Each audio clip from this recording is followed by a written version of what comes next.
KB with Nerdophiles. How are you both? Hey. Great, how are you? With who? Doing Nerdophiles. Nerdophiles. I'm great. I cannot complain. So this film, oh my goodness, it sits at the intersection of humor, drama, history, and spirituality. So for both of you, creatively, how has working on this project both challenged and stretched you as artists? And I'll start with you, Jeymes. For me, I wouldn't necessarily say it challenged me as an artist working on this process. It was more therapeutic.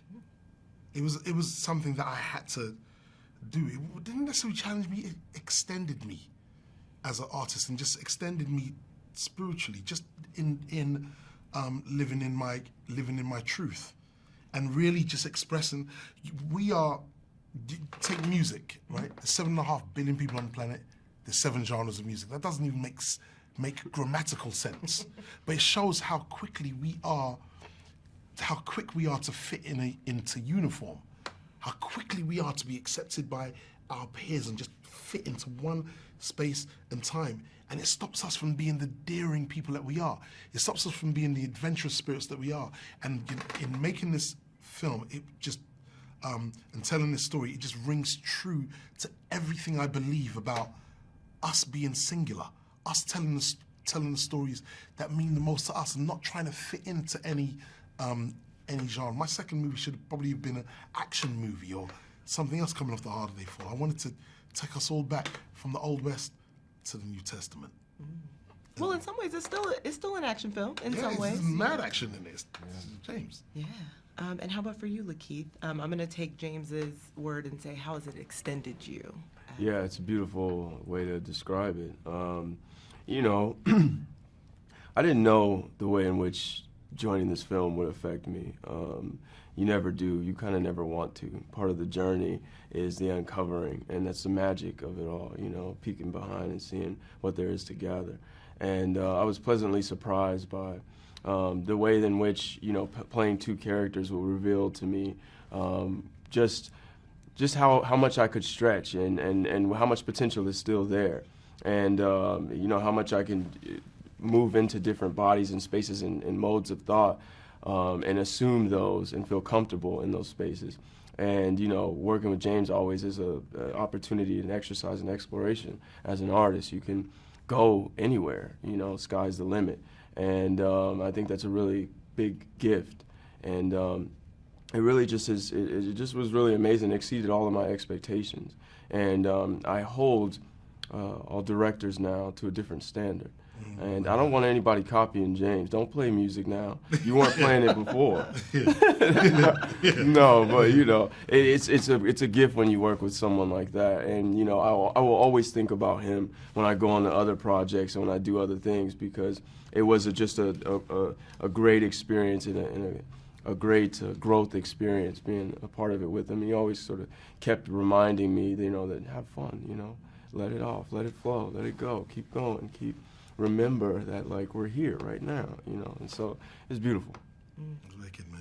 Well, listen, the performances are so profound in this, and truly I told them, I think that you have to watch it more than once to truly experience the fullness of it.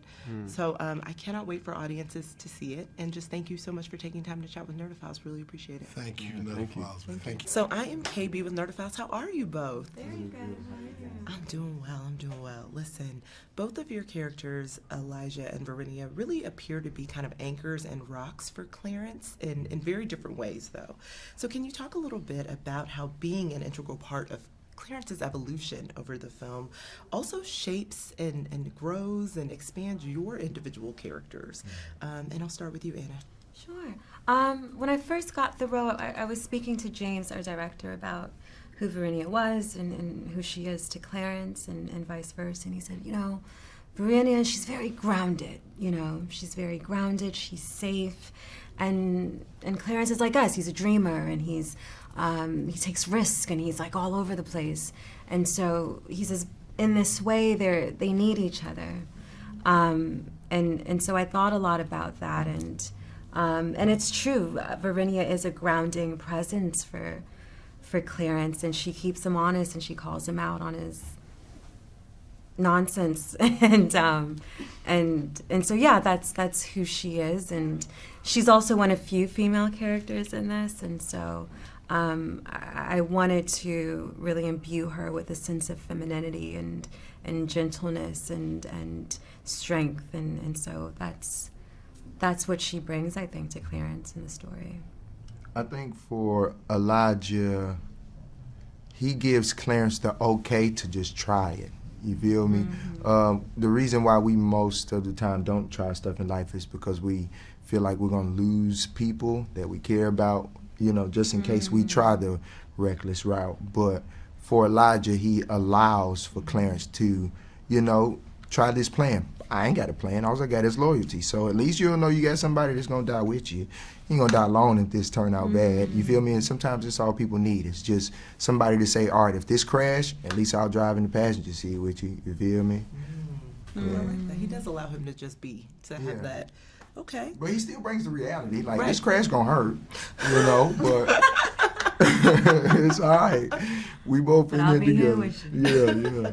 And for both of you creatively, how has working on this project expanded you as artists? And I can start with you, RJ. It definitely made me more confident in my boastful choices. You feel me? I know just in general, I'm an actor that likes to go outside. I don't like the box. Every time they give me a box, I send it off to FedEx. So I don't need them. So with this, it just allowed me a deeper version of that, because so much of my faith was tested during the filming process. But God gave me, you know, food that whole time, you know, to bring to this character. So now when it comes to me approaching roles, or even how I ingest creativity, is way more different. Like, you know, my perspective isn't where my walls sit at, if that makes sense. Oh, I like that. Yeah, to piggyback off RJ, to watch him do what he does in this is really incredible, really. And he's so brilliant, and LaKeith is so brilliant, and Marianne Jean-Baptiste, who I shared scenes with as well, who plays LaKeith's mother, is an icon in theater. She's someone I've been a fan of for so long.